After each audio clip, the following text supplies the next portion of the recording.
Senhor, te damos graças, Senhor, por mais esse domingo que tu nos deste, Senhor, por esse dia que tu fizeste, Senhor. Ó Pai, dias em que regozijamos na tua presença, onde já, Senhor, ouvimos a tua palavra no culto, Senhor, onde entoamos louvores para ti, onde prestamos culto para ti, Senhor. E agora, Senhor, vamos te pedir, Senhor, que tu venhas usar, Senhor, Andréia, como instrumento nas tuas mãos, Senhor, para trazer, Senhor, palavra, Senhor, para os nossos corações, ensinamento, Senhor, da tua palavra para os nossos corações, Senhor. Ser com as pessoas que já estão aqui, Senhor, ser com aquelas que ainda vão entrar, Senhor. Ó Pai, que seja uma bênção para as nossas vidas, ó Pai. Em nome do teu filho amado Jesus, é que eu te peço, te agradeço. Amém. Amém. Bom, hoje é a última parte, né, desse tema, pés no chão e olhos no horizonte. Nós vimos na aula passada que a vida cristã tem que ser equilibrada, né? Nós temos que caminhar com os pés no chão, dando testemunho, vivendo o evangelho, mas a nossa motivação tem que ser a fé e a esperança, né? Aí vem, olha, em 1 Romanos 1, 17, fala assim, olha, mas o justo viverá pela fé. Esse justo viverá pela fé é tanto viver pisando, né, no chão, né, como também viver eternamente, né? Aí tem os dois sentidos, né? Caminhar, enquanto caminha aqui nesse mundo, a gente vive pela fé, mas também o justo viverá após a morte, né? Tem dois sentidos aí também. E em 1 Tessalonicenses 5:9, nós lemos assim, que em cima desse texto que a aula tá montada, tá bom? Porque Deus não nos destinou para a ira, mas para a aquisição da salvação por nosso Senhor Jesus Cristo. E essa é a nossa esperança. Por quê? Porque nós somos salvos. Salvos de quê, né? A gente já falou isso na aula passada. Nós somos salvos de quê? Nós somos salvos do pecado. Não, nós somos libertos do pecado, né? Jesus nos liberta do pecado, nos dando o Espírito Santo, para que com o Espírito a gente consiga vencer, né? Mas nós somos salvos da ira vindoura, da ira de Deus, porque a ira de Deus é a justiça dele. Deus é amor, mas ele é justiça. E dentro disso, a justiça dele exige que seja satisfeita, porque Deus é santo, né? E por isso que a gente falou muito sobre essa questão da santidade na aula passada. Bom, pés no chão, a gente viu que a gente tem que ter, nós temos que saber qual é a nossa identidade em Cristo, né? Essa identidade em Cristo revela quem nós somos e quem Deus é. E por isso nós temos que ser humildes. O primeiro passo para a vida cristã é ser humilde. É diferente de ser orgulhoso, né? Foi com o orgulho que Satanás caiu e ainda levou Adão e Eva. E aí, o que acontece? Quando a gente entende, né, quem nós somos em Cristo, nós não perdemos o nosso foco, nós não perdemos o rumo, porque nós temos uma missão.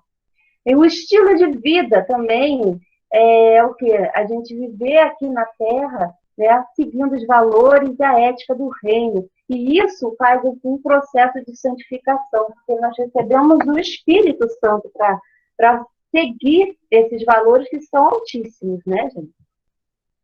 E o testemunho, que seria negar a si mesmo e seguir os passos de Jesus, né? Testemunhando a transformação que ele faz em nossa vida. E os olhos no horizonte seria o quê? Escolhas e renúncias. E elas são motivadas pela fé e a esperança. Bom, nós vimos também na aula passada que nós iremos estudar esses dois livros, 1 Tessalonicenses e Ezequiel, para abordar esse tema, né?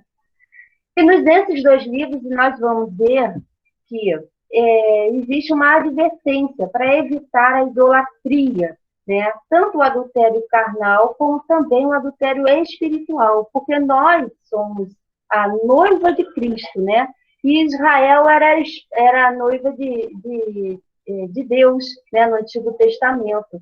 E todas as passagens que a gente vê sobre idolatria, e os profetas vão e denunciam, né, desmascaram essa postura idólatra do povo, Deus trata isso como um adultério. Né? Por quê? Porque ele se coloca como o marido, né, de Israel.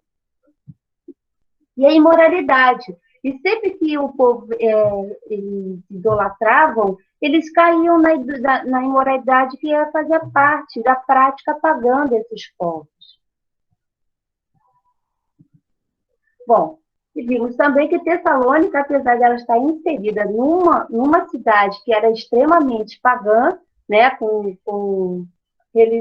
tanto na religiosidade, né, e também com a cultura dela também não tinha os valores de Deus, né? Mas ela estava vencendo, apesar das perseguições, das dificuldades, ela estava vencendo. E aí, 1 Tessalonicenses 1:10 está escrito assim: e como dos ídolos vos convertestes a Deus para servir o Deus vivo e verdadeiro e esperar dos céus o seu Filho, a quem ressuscitou dentre os mortos, a saber, Jesus, que nos livra da ira futura. Então, eles tinham essa postura porque mantiveram viva a fé e a esperança. Né? Então, a gente vê que tudo está conectado em Jesus. O centro da Bíblia é Jesus Cristo. Tudo leva a Cristo. Né? Profeta Ezequiel. Bom, aí está o mapa, né, do reino da Babilônia. Bom, aí está o mapa, né, do Império Babilônico. Tá? Aqui está Jerusalém. E todas as deportações, eles seguiam essa caminhada daqui, seguindo os rios, tá? Era um caminho mais longo, mas era um caminho mais seguro. Bom, uma breve cronologia, né, para a gente entender. Que coisa, muda tudo. O reino era unido, né, mas depois de Salomão, houve a separação do reino, né? Reino norte, que é o reino de Israel, com as 10 tribos, e o reino do sul, que é o reino de Judá, são 2 tribos, né? Que é Benjamim e Judá. Bom, no reino norte começa com Jeroboão, e o reino do sul começa com Roboão, porque Roboão era o filho de Salomão, né? E aí, chegando em 722, vem o cativeiro assírio para o reino do norte, e no reino do sul vem o cativeiro com Nabucodonosor. E tem 3 invasões, né, lá em Jerusalém, né, sendo que a primeira invasão, deixa eu ver se eu botei aqui, a primeira invasão a Jerusalém, né, pela Babilônia, tem a deportação do rei Jeoquias, Daniel e seus amigos, e parte do tesouro vão levados à Babilônia. A segunda invasão vem a deportação do rei Joaquim, do profeta Ezequiel, e mais 10.000 pessoas. E a terceira invasão seria a destruição dos muros e da cidade de Jerusalém, bem como o templo. E o rei Zedequias é levado à Babilônia. Aqui é muito interessante que a gente vê que o ministério de Jeremias começa aqui, né? Está rolando aqui desde de Josias, rei Josias, que o rei Josias foi aquele que fez a restauração, né,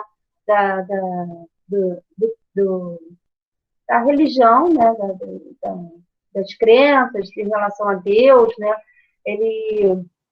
Houve uma renovação religiosa, né, voltando a adorar a Deus.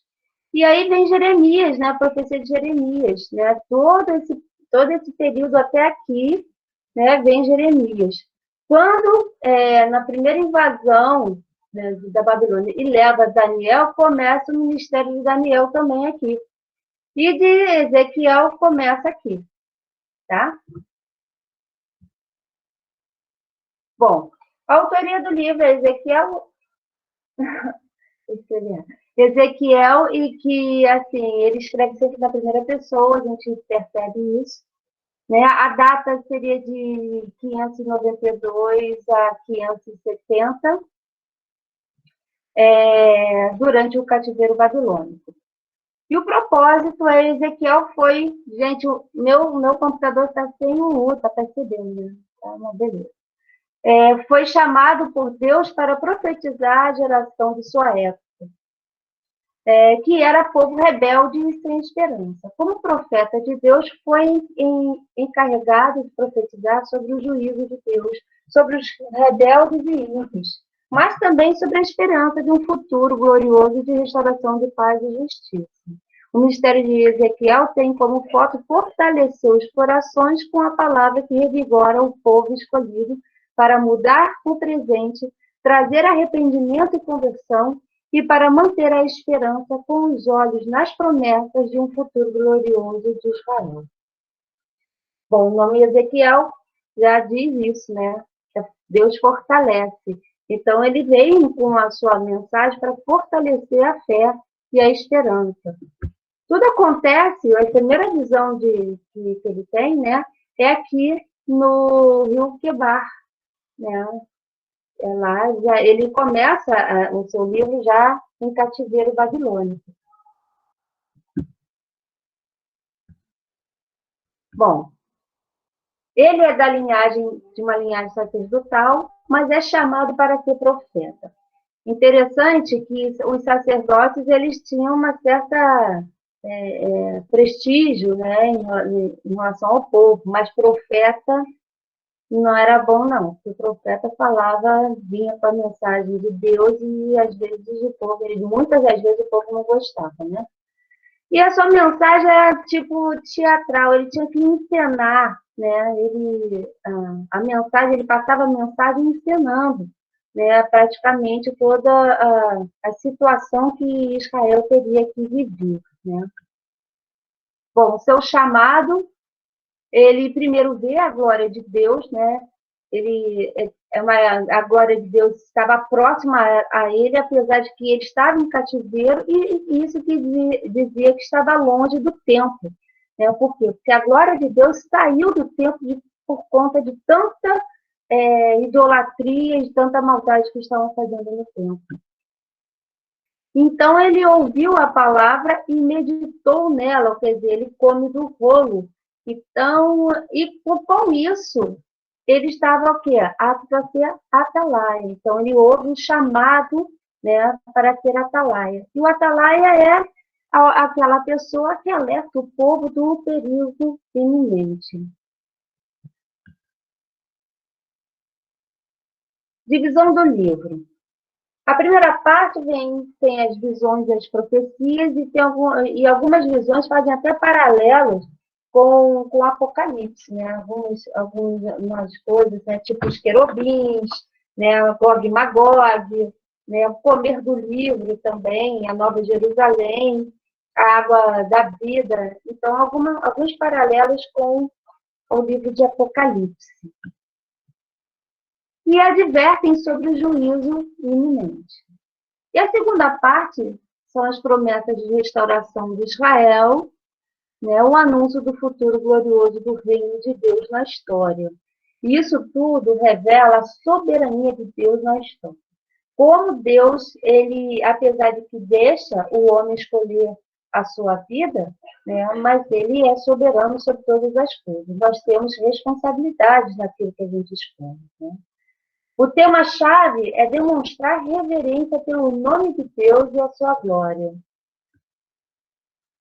Em Ezequiel 6, 7 está assim, para que saibam que eu sou o Senhor. E essa frase se repete por mais ou menos, acho que 70 vezes, deixa eu só conferir aqui, 75 vezes no livro. Somos responsáveis pelas nossas ações e escolhas. Para cada escolha e renúncia há uma consequência. A estrutura geral do livro, né? De capítulo 1 até o capítulo 3, é o chamado de Ezequiel. Né? Ele vê a glória de Deus, o chamado dele para ser atalaia, né? O capítulo 4 até o capítulo 24, Ezequiel ele usa símbolos que representam a iniquidade de Israel e a destruição de Jerusalém. Profetiza sobre o julgamento do Senhor para Jerusalém e explica o porquê da fome, desolação, a guerra e as pestes acontecerão em Jerusalém, em Israel. Do 25 a 32, tem a proclamação das iniquidades das nações que cercam Israel e profetizam contra ela. E de 33 a 48, a repreensão dos líderes de Israel, que são chamados dos pastores, né? Todos os pastores são chamados, todos os líderes são considerados o pastor, nesse caso aí. Então, ele repreende, né? Deus repreende os líderes de Israel porque eles são maus pastores. E aí eu fiz uma comparação com Jesus, o bom pastor.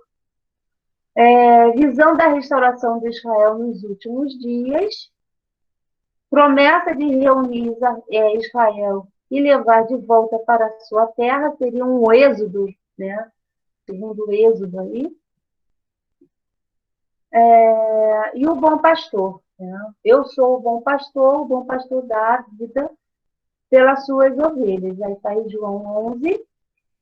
E lá em Ezequiel, ele fala sobre isso, né? Porque assim diz o Senhor Deus, desde que eu mesmo procurarei pelas minhas ovelhas e a buscarei. Alguém quer falar alguma coisa? Alguém quer perguntar alguma coisa até agora aqui? Não? Então vamos prosseguir.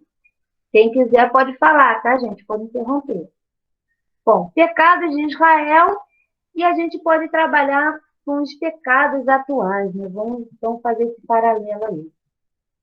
Bom, Israel, um dos pecados dele, né, era derramamento de sangue inocente. Eles faziam falsos testemunhos e matavam os inocentes para ter as terras, as posses das pessoas. A idolatria com hipocrisia adoravam a Deus sem mãos puras e nem corações obedientes. Ou seja, era uma falsa adoração a Deus, porque eles não buscavam a santidade, não buscavam estar diante de um Deus santo e puro, né? E não reverenciava isso. A imoralidade, porque eles participavam de cultos pagãos, né? E também sobre o adultério mesmo, o adultério carnal mesmo, né? Porque eles seguiam as práticas pagãs, né? E não levavam em consideração a moral e a ética de Deus, né? E o abuso do poder, verdades divinas, a verdade divina e os direitos humanos deixados de lado, são ignorados. Amor ao dinheiro e ao poder. E os líderes e profetas falsos, né? Os líderes deveriam ser atalaia para conduzir e ensinar o povo a distinguir entre o profano e o sagrado, e fazer vistas grossas para o pecado do povo, por conta de interesses pessoais. E os profetas profetizavam uma falsa paz em meio ao caos, deveriam desmascarar o pecado e o inimigo, mas eles ficavam calados porque eles não gostavam que ser profeta era complicado, né? Profeta não era bem visto pelo povo, não. Então, a gente pode fazer uma analogia com o tempo atual. A gente vê muito derramamento de sangue hoje, né, de sangue inocente, né, a idolatria dentro dos... porque essa idolatria, gente, ela não é só de imagens, não, já falei isso na outra aula, né? Essa idolatria é qualquer coisa que venha à frente de Deus, né? O dinheiro, muitas pessoas não conseguem dizimar por conta de que é o meu dinheiro e tal, né? Tem pessoas que não conseguem trabalhar direito porque tem a vida secular vem na frente, não coloca Deus em primeiro lugar, né? Não tem tempo para Deus, né? Essas coisas a gente tem que ver, né? A imoralidade tem muita... Hoje em dia, nossa, os valores mudaram, né? O valor os valores morais mudaram, e dentro de muitas igrejas a gente vê isso, né? Mudando até a própria Bíblia, né? Para não chocar, né? Deve ser, que o evangelho choca, né? Quem quer continuar na prática. E aí estão mudando até. Né? O abuso do poder, né? Nós vemos hoje também, né? Ignorando. Hoje as verdades divinas não são absolutas, são relativas, né? De acordo com aquilo que eu quero e desejo na vida. Né? E a liderança, a gente vê também que alguns líderes realmente não são pastores, né? Porque eles não pastoreiam, simplesmente isso, fazendo vista grossa aos pecados. Alguém quer falar alguma coisa aqui? Ou seja, nada de novo, né, André? Tudo a mesma coisa. A gente continua vendo gente inocente morrendo, continua vendo imoralidade, continua vendo idolatria, pessoas colocando outras coisas no lugar de Deus, né? Continua vendo tudo aquilo que o povo de Israel sofreu, né? Porque as pessoas dizem assim, o povo de Israel foi para o cativeiro por causa da idolatria, mas não foi só por causa disso, né? Da injustiça social que eles cometiam, né? Por vários desses outros pecados aí que a gente continua vendo na sociedade hoje, a mesma coisa, né? O interessante é que a Bíblia foi escrita para a igreja, né, gente? Interessante é isso. E como assim para a igreja? Porque a igreja ela é a nossa bússola, lembra da aula passada? A Bíblia é a nossa bússola, então é o nosso GPS, para saber se a gente está se distanciando do foco ou não, do nosso destino, né? Destino traçado pelo GPS. Então, assim, a igreja deveria estar, mas igreja geral, tá? A igreja deveria estar cuidando, não deveria estar dormindo, deveria estar sóbria. Lembra da última aula? Falando sobre essa questão de estar sóbria, não extinguir o espírito, orar sem cessar. Por quê? Porque a oração que nos liga a Deus, é ela que nos fortalece, porque nos mantém em comunhão com Deus, né?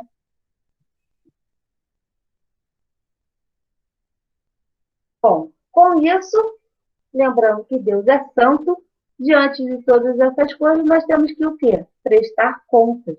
Porque Deus, ele é santo e nós temos responsabilidades, né?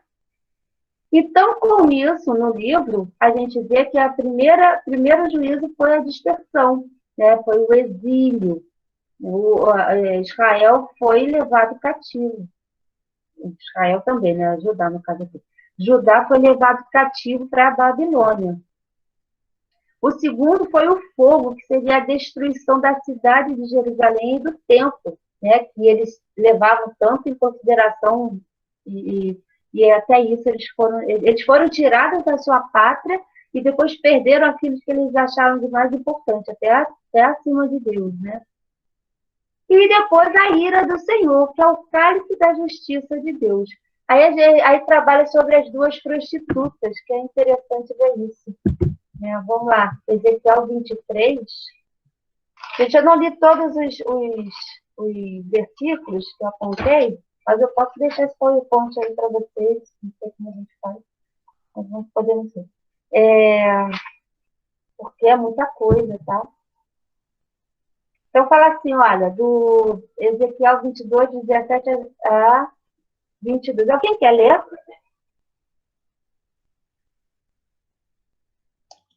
Posso ler. É 23, né? De 23, desculpa.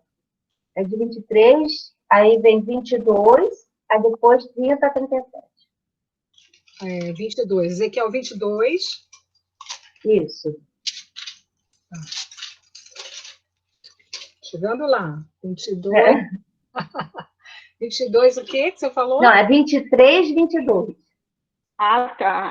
Também entendi isso. Não, peraí, é capítulo. Nós estamos tratando do capítulo. 23, capítulo. Está aqui, está escrito na tela, olha. Capítulo 23, aí vem 22, aí depois vem 30 a 37. Aqui, achei aqui. Portanto, assim diz o soberano Senhor: incitarei os seus amantes contra você, aqueles de quem você se afastou desgostosa e os trarei para atacá-lo de todos os lados.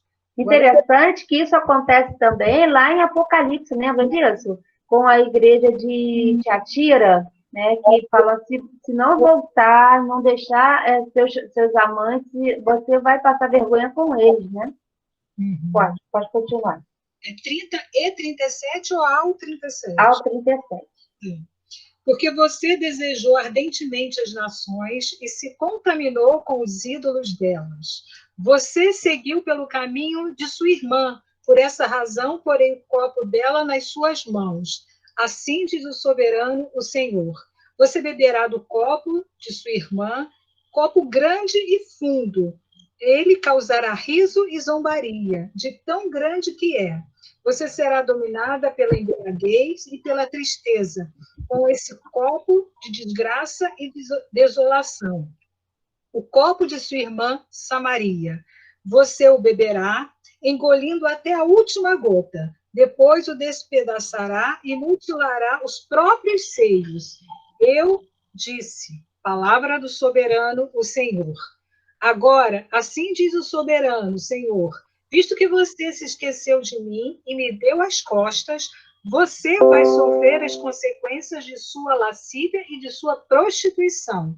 O Senhor me disse, filho do homem, você julgará o Alá e o Alabá. Então, confronte-as com as suas práticas repugnantes, pois elas cometerão adultério e há sangue em suas mãos.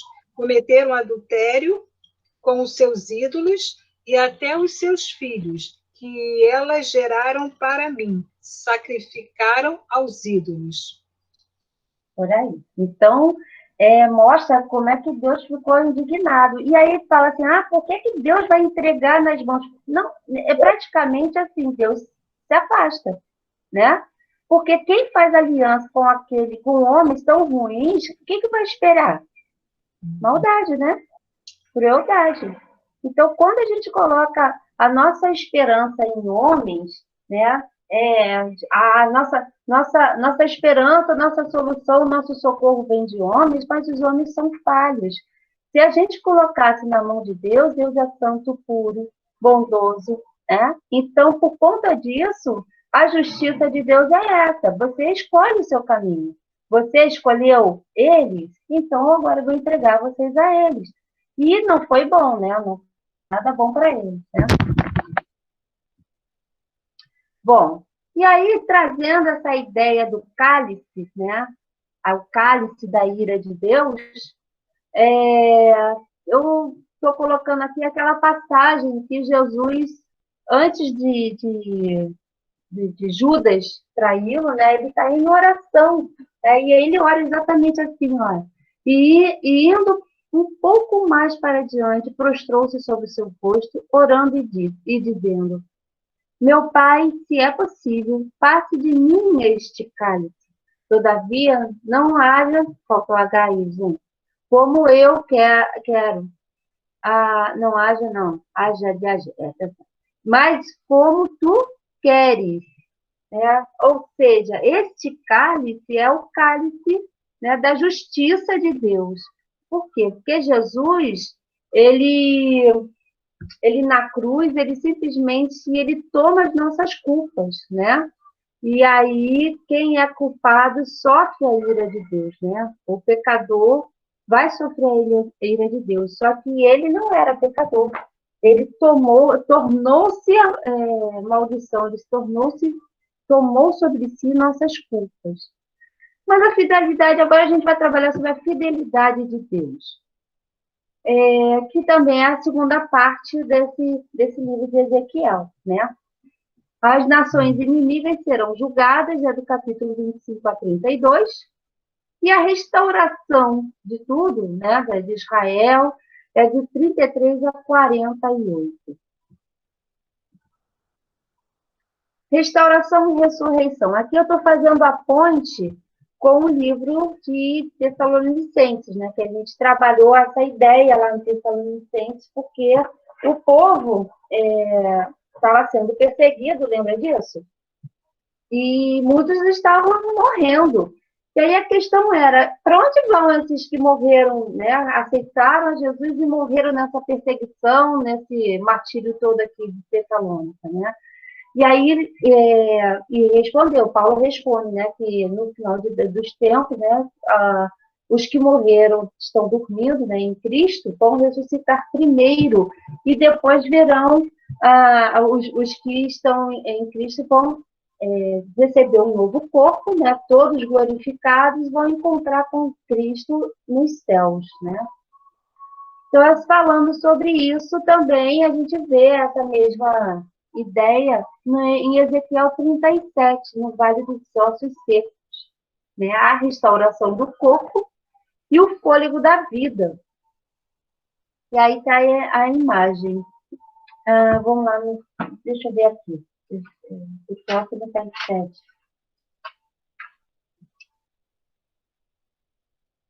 E veio sobre mim a mão do Senhor, e ele me fez sair no Espírito do Senhor. E me pôs no meio de um vale que estava cheio de ossos.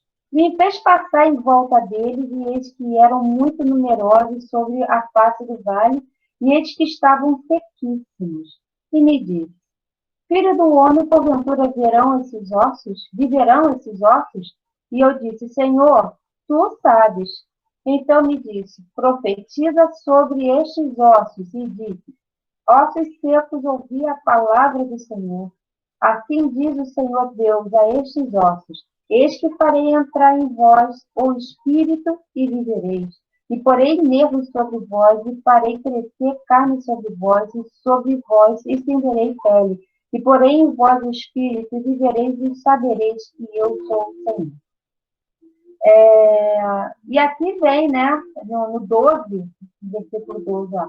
Portanto, profetiza e dizei: assim diz o Senhor Deus: eis que eu abrirei os vossos sepulcros e vos farei subir das vossas sepulturas, ó povo meu, e vos trarei a terra de Israel. E sabereis que eu sou o Senhor, quando eu abrir os vossos sepulcros e vos fazer subir das vossas sepulturas, ó meu povo. E porei em vós o meu espírito, e vivereis, e vos porei na vossa terra. E sabereis que eu sou o Senhor, disse isso, e o fiz, diz o Senhor. Vamos lá. E aí Jesus, né, quando ele veio, morreu, né, ressuscitou, e ele vence a morte. Mas ele fala assim antes, né, antes de acontecer. Então Jesus afirmou: eu sou a ressurreição e a vida. Quem crê em mim, ainda que morra, viverá. E quem vive e crê em mim, nunca morrerá. Você acredita nisso? Em João 20, 21 a 23, deixa eu abrir lá. E se alguém abrir aí, pode ler. João 20, 21 a 23.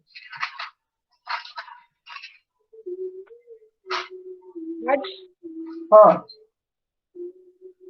Disse-lhes, pois, Jesus outra vez: Pai seja convosco. Assim como o Pai me enviou, eu também vos envio. Até o 23. E havendo dito isto, soprou sobre eles e disse-lhes: recebei o Espírito Santo. Se de alguns perdoardes os pecados, são-lhes perdoados. Se lhes restiverdes, são retidos. Ou seja, quando Jesus chega ali, ele ressuscitou, né? E foi ver os seus discípulos. E aí ele sopra, né? E fala, né? Recebei o Espírito Santo, né? E aí em Apocalipse 11, de 3 a 13, a gente vê sobre as duas testemunhas. Essas duas testemunhas que lutam no final lá, né? Aparecem no final de tudo, né? E fazem sinais e prodígios e tudo mais, né? Aí está Apocalipse 11, de 3 a 13, né? Só vou ler uma partezinha, depois vocês podem ler em casa, pensar, né? E assim, olha, no 6, ó. Estes têm poder para fechar o céu, para que não chova nos dias da sua profecia, e tem poder sobre as águas para convertê-las em sangue e para ferir a terra com toda sorte de praga, todas quantas vezes quiseres. Aí, vem no 7, aí quando acabaram o seu testemunho, a besta que sobe do abismo lhes fará guerra, e os vencerá e os matará. E jazerão os seus corpos mortos na praça da grande cidade, que espiritualmente se chama Sodoma e Egito, onde o nosso Senhor também foi crucificado. E homens de vários povos e tribos e línguas e nações verão seus corpos mortos por 3 dias e meio, e não permitirão que os seus corpos mortos sejam postos em sepulcros. E os que habitam na terra se regozijarão sobre eles e se alegrarão e mandarão presentes uns aos outros, porquanto estes 2 profetas tinham atormentado os que habitam sobre a terra. E depois daqueles 3 dias e meio, o Espírito de vida vindo de Deus entrou neles e puseram-se sobre seus pés e caiu grande temor sobre os que os viram.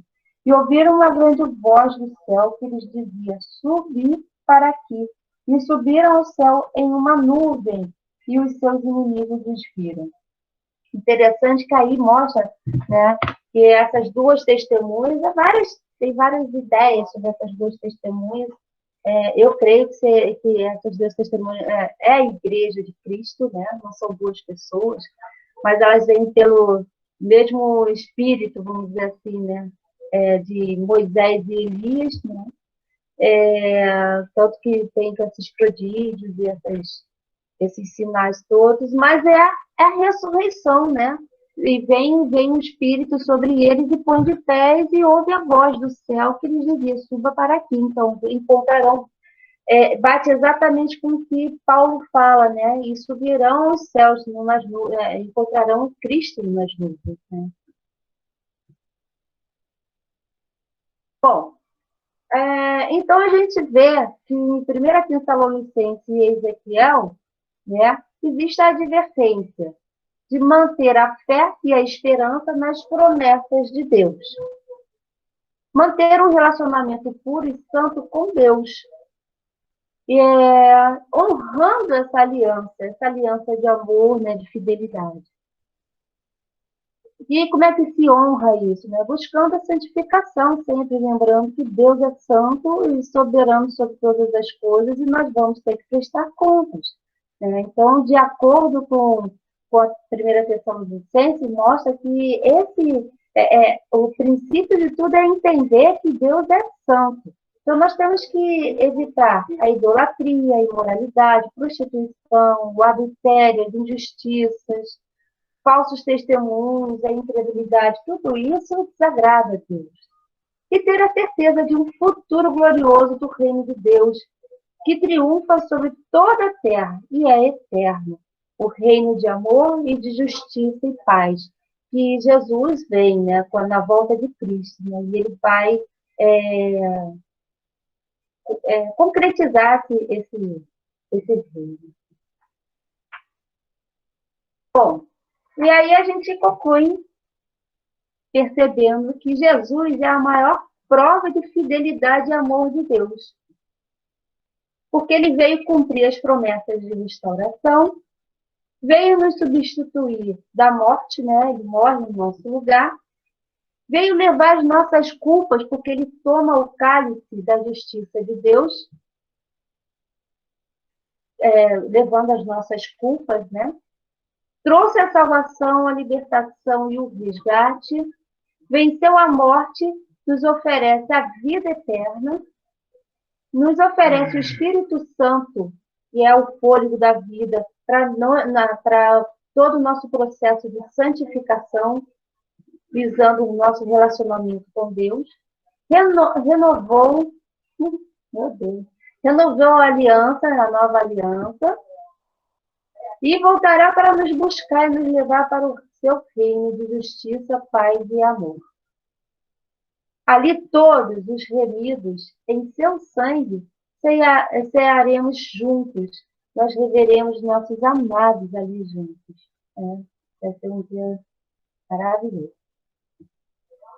Mas enquanto isso, que o mesmo Deus, né, do Pai, vos santifique em tudo, e todo o vosso espírito e alma e corpo sejam plenamente conservados e irrepreensíveis para a vinda do nosso Senhor Jesus Cristo. Fiel é o que vos chama, o qual também o fará. 1 Tessalonicenses 5, 23 e 24. Nós temos que lembrar que nós estamos dentro de uma aliança, né? E Ele é santo, e Ele é bondoso, e Ele conhece o caminho. Então, nós devemos nos deixar sermos humildes o bastante para fazer a vontade de Deus. E dar resposta, né? A igreja deve dar resposta de onde que vem a solução para este mundo. Testemunhando, vivendo esse evangelho. E aí, onde está a sua esperança? Isso definirá o caminho que tomará. E assim a gente finaliza esse estudo. Deixa eu voltar lá.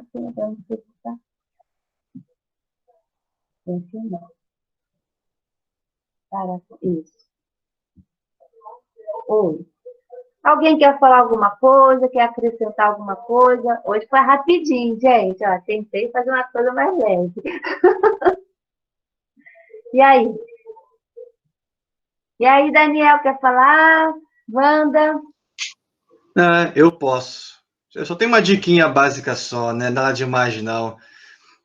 Se quiser estudar sobre Apocalipse, essas coisas, leia em conjunto Ezequiel, Daniel, Tessalonicenses, Mateus 24 e 25, que todos eles tratam dessas coisas. Muito bom. Aí, para um estudo mais aprofundado, se você ler esses livros, você tem um panorama geral da situação. Muito legal. Obrigada, Daniel. Muito bom. De nada. Alguém quer falar mais alguma coisa? A gente pode falar, gente. Não, eu queria saber se você vai colocar esse estudo, essa apresentação em algum lugar. Seria Eu bom. posso colocar sim. Eu vou corrigir, né? Porque eu vi que o U não aparecia. E aí eu posso ver como é que a gente faz. Tá bom? Obrigada. Tá bom, obrigada. Patrícia, quer falar alguma coisa? Marcelene? Não, eu acho que agradecer aí o seu esforço, né, em transmitir todo esse estudo, uma pesquisa vasta que você fez, né, histórica, bem bacana. Parabéns, André, por esse cuidado que você tem tido com a palavra de Deus, né, para que a gente possa aprender um pouquinho e ser estimulado, continuar a buscar mais ainda, né, porque são histórias fantásticas de um povo que a gente não tem muito acesso, que é o povo judeu, né? Mas que vale a pena a gente conhecer para não cair nos mesmos erros, né? Mas estamos aqui nós caindo nos mesmos erros. Mas, enfim, Deus é grande misericórdia, né? Mas a gente tem que estar atenta, porque ele não é só misericórdia, ele também é justiça. E aí a gente está com os pés bem no chão, firmados na palavra. Mas obrigado, querida. Patrícia, quer falar alguma coisa? Não, é só confirmar aquilo que a gente falou, né? Que você falou, e que os problemas são antigos, são os mesmos problemas que a gente vê na humanidade hoje, e que realmente, como você falou, a Bíblia foi escrita para a igreja, né? Para aquele que crê. E a gente vê, né, como tanto na época de Ezequiel como agora, né, muita gente se corrompendo, né, por causa de poder, né, muitos homens que tinham ali a liderança do povo no sentido religioso, né, se corrompendo para poder ficar bem com as pessoas, né, e ficar bem com o poder, e e o povo foi maltratado, foi massacrado, né? Aquela ordem de Deus que Deus tinha dado para, né, amparar o órfão, a viúva, o estrangeiro, aquilo ali não era mais seguido. E a gente tem visto a mesma coisa, por isso que eu queria reiterar, né? Eu sempre falo isso no final das aulas, né? A importância que tem da gente também estudar o Antigo Testamento, né? O Novo Testamento é muito importante, a gente tem ali os ensinos de Jesus, dos apóstolos, da primeira igreja, né, dos primórdios da igreja, mas o Antigo Testamento é muito importante e ele fala hoje em dia para a gente como cristão, para a gente como sociedade. São lições riquíssimas que a gente tem no Antigo Testamento, como a gente pôde ver hoje aí, dado né, uma aula tão bem dada pela Andréia, a gente pôde ver isso aí também, né, no Antigo Testamento. Então, quero te parabenizar, Andréia, mais uma vez, né, agradecer a Deus pela tua vida e por esse ensino que você trouxe para a gente. Amém. Graças a Deus que Deus deu eu tenho orado, né, para Deus dar, esse livro foi um desafio, gente. Foi um desafio que é muito grande, tem muita informação, né? E a gente tem que saber, dar vontade de dar muita coisa, né? Mas eu não posso dar tudo, né? Então, por conta disso, eu seguia até a orientação de um amigo meu, né, do Marcelo, não sei nem se o Marcelo está aí, assim, André, eu sei que você tem vontade de dar tudo, mas às vezes a gente tem que cortar, né? Então, eu cortei dessa vez, né? E fiquei com muita vontade de continuar, mas não posso não. Então, assim, gente, o interessante é que quando... essa é o que eu tirei para mim, tá? Quando a gente vê, Deus entregou na mão dos inimigos, né? Mas não foi Deus, foi a escolha dele. Foram as escolhas dele, né? Eles escolheram seguir os inimigos. Não foi isso? Simplesmente Deus é santo. Gente, é tão fácil isso agora de entender, né? Deus é santo e não compactua com o pecado. Então, se o povo decidiu seguir uma outra orientação, seguir outros caminhos, Deus entregou na mão deles.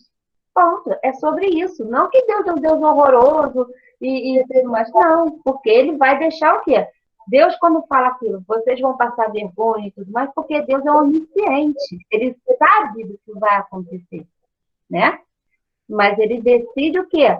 Vocês decidiram, preferiram seguir ele, seguir esses deuses como seus deuses.